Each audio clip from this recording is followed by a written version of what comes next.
তারাও মেন্টালি প্রস্তুতি নিচ্ছে নির্বাচনে, নইলে কিন্তু 150-200 গাড়ির বহরা নিয়ে মহড়া দিত না কেউ। এই যে বহন নিয়ে মহড়া দেওয়ার জিনিসটা তাদের একজনের না, কিন্তু একের অধিক জনের, অনেকের কিন্তু এটা করছে তারা। তো তারা দুই রকম কথাই বলে, একরকম নির্বাচন করবে না, সংস্কার চাই, ফুল সংস্কার চাই, আবার শেখ হাসিনার ফাঁসি চাই, আবার বিচার চাই। প্রশাসনের বস কারা? যারা উপদেষ্টা। তো উপদেষ্টার কথার বাইরে তো আর প্রশাসন যায় না। তাহলে প্রশাসন যদি আমাদের থাকে তাহলে উপদেষ্টারাও আমাদের। আমরা তো বলি না আমাদের না, কিন্তু কার্যক্রমে দেখা যায় যে আরো যে দল আছে যারাও নির্বাচন চায় না, তাদের লোকে ভরে ফেলেছে, তাদের কথায় সবকিছু হয়। 100 জনে 99.5 জন আওয়ামী লীগ আছে যারা এর আওতায় পড়বে, এবং যারা শাস্তির মধ্যে পড়বে। আপনি জানেন 5 বছরের অধিক যদি জেল হয়, সে কিন্তু 2 বছরের অধিক, সে কিন্তু আগামী 5 বছর নির্বাচন করতে পারে না। তাহলে আপনার তারা তো এমনি অকেজো হয়ে যাবে। আমার কেন ডাইকে নিয়েছে আগেই আমি মুখ দিয়ে অকেজো করতে যাব? ওরা তো ওদের দুর্নীতি বের করে নাই হাসিনা আপা, দুর্নীতিগুলো বের করেছে অন্যরা, দুর্নীতিগুলো বের করেছে প্রতিষ্ঠান। 10 জায়গায় আকাম করতে গিয়ে 2 জায়গায় ধরা খাওয়া দুর্নীতিগুলো। এটা আপনার এই যে বইয়ের যে দুর্নীতিটা, বইয়ের দুর্নীতিটা ওইখানে আপনি মনে রাখবেন যে তোমাকে বধিবে যে গোকুলে বাড়িছে সে।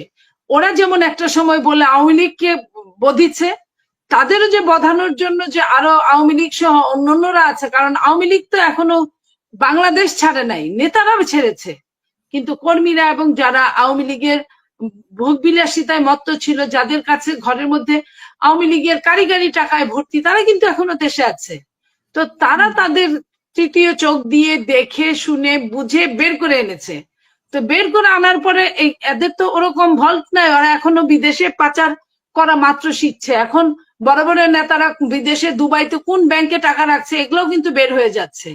এই যে বের হয়ে যাওয়াটা, তাহলে তারা বলবে কোথা থেকে? তারা যদি বলতোই তাহলে তো তারা এতখানে বাদ দিয়ে, দেশ বাদ দিয়ে বিদেশের ব্যাংকে টাকা রাখতো না, হুন্ডি করে টাকা পাঠাতো না। 1 টাকাও দেখাতে পারবে না, মানে 1 টাকাও কারোর কাছ থেকে নিয়েছে এরকম কিন্তু আরো বড় নেতারা যারা 2 দিন আগে উপদেষ্টা ছিল তারাও বলেছে যে বেতনের টাকা ছাড়া কিছুই নাই, বা বেতনের টাকাও নাই, বেতনের টাকা খরচ করারও তো তার জায়গা নাই। সে মাত্র বিয়ে করছে, আর বিয়ে করলে 1-1.5 লাখ টাকা বেতন পায়, এত টাকা তো খরচ হওয়ার কথা না, বাসা ফ্রি, সব ফ্রি আপনার। তাহলে এই টাকা তো তাও তো 1.5-2-5 লাখ টাকা থাকার কথা ব্যাংকে, ব্যাংকে 10,000 টাকা থাকে কিভাবে? এটা কি কেউ বিশ্বাস করবে? তো আপনার যদি অন্যখানে যেখানে থাকার কথা সেইখানেই তো আপনার এদের যে প্রমাণটা, প্রুফটা সেটা আছে। তো সেই প্রুফ থেকে এখন স্বীকার করতে বাধ্য হচ্ছে কেউ কেউ, যারা অস্বীকার করেছে তারাও স্বীকার করবে 2 দিন আগে আর পরে।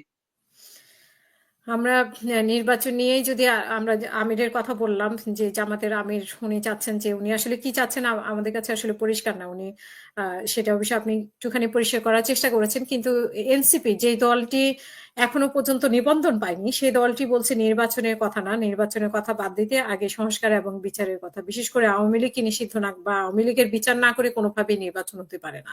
তো সেই জায়গাটা আপনি কোথায়?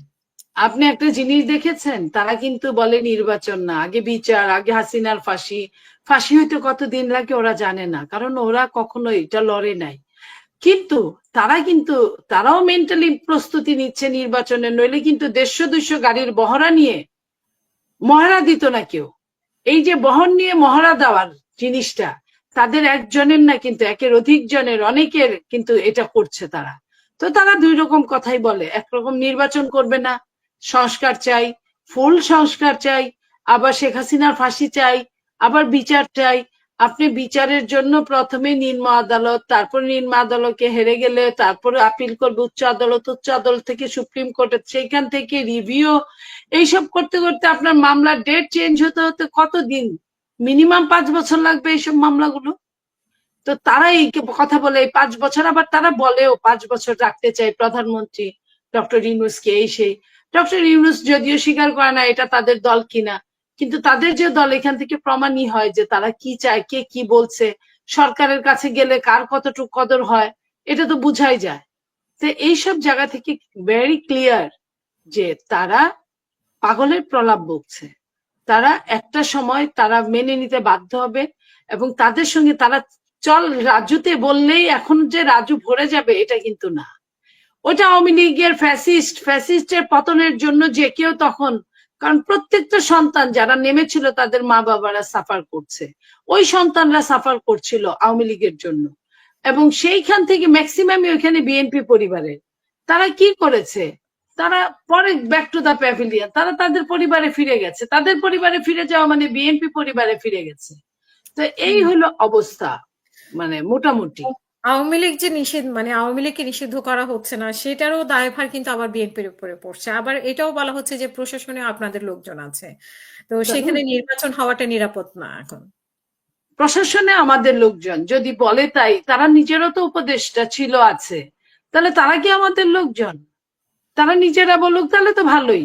কারণ প্রশাসনের বস কারা? যারা উপদেষ্টা। তো উপদেষ্টার কথার বাইরে তো আর প্রশাসন যায় না। তাহলে প্রশাসন যদি আমাদের থাকে, তাহলে উপদেষ্টারাও আমাদের। আমরা তো বলি না আমাদের না, কিন্তু কার্যক্রমে দেখা যায় যে আরো যে দল আছে যারাও নির্বাচন চায় না, তাদের লোকে ভরে ফেলেছে, তাদের কথায় সবকিছু হয়। বিএনপির কথায় যদি সব হতো, তাহলে বিএনপি মানে আপনার সব বিশ্ববিদ্যালয়ের ভিসি গুলা পেত, সব সচিব গুলা পেত, সব আপনার প্রশাসনের মেইন কর্মকর্তা গুলা পেত, সব ডিসি গুলাকে পেত, সব এসপি গুলাকে পেত, এটসেট্রা এটসেট্রা। এটা যদি হতো, তো এটা হয় না দেখেই আপনার কিন্তু তারা দৌরাত্ম খাটাচ্ছে। তো আমরা এগুলা নিয়ে বলতে চাই না, আমরা চাই নির্বাচনটা হোক একটা নিরপেক্ষ সরকারের অধীনে। এবং তো বিএনপিরা কিন্তু যে ঝটিকা মিছিল হচ্ছে সেগুলো তো বিএনপির উপরে, বিএনপি নিষিদ্ধ চাইনি বলে আওয়ামী লীগ একটু একটু করে। শোনেন, বিএনপি যে নিষিদ্ধ চায় না, আপনি বিএনপি বলে নাই মুখ দিয়ে যে নিষিদ্ধ চাই বা চাই না। বিএনপি বলেছে আমরা আইনের প্রতি শ্রদ্ধাশীল, আইন যেটা বলবে, কোন ব্যক্তি নির্বাহী কর্মকর্তাই হোক আর যেই হোক না কেন, তার মুখের কথাই হবে না। মুখের কথাই তো জামাতকেও ব্যান করেছিল, রাখতে পেরেছিল? জামাত কি ব্যান্ড হয়েছিল? হলে এখন তার জামাত এত প্রতাপ দেখায় কিভাবে এবং সরকার চালায় কিভাবে? সো এই জায়গায় আপনার নর্মালি বোঝা যায় যে কারা চালাচ্ছে, কারা এটা নিয়ে বাড়াবাড়ি করছে। বরং প্রশাসন না, বরং আপনার অ্যাডভাইজারশিপে যারা আছে উপদেষ্টা মন্ডলীর অনেক সদস্যরা, ম্যাক্সিমাম সদস্যরা আপনার নিষিদ্ধ হোক চায় নাই। খোদ প্রধান উপদেষ্টা নিষিদ্ধ হোক চায় না। সেই প্রথমে তার মুখ দিয়ে বলেছিল, ওটাও যেমন ঠিক ছিল না, সে চায় না, এটা বলাও ঠিক না।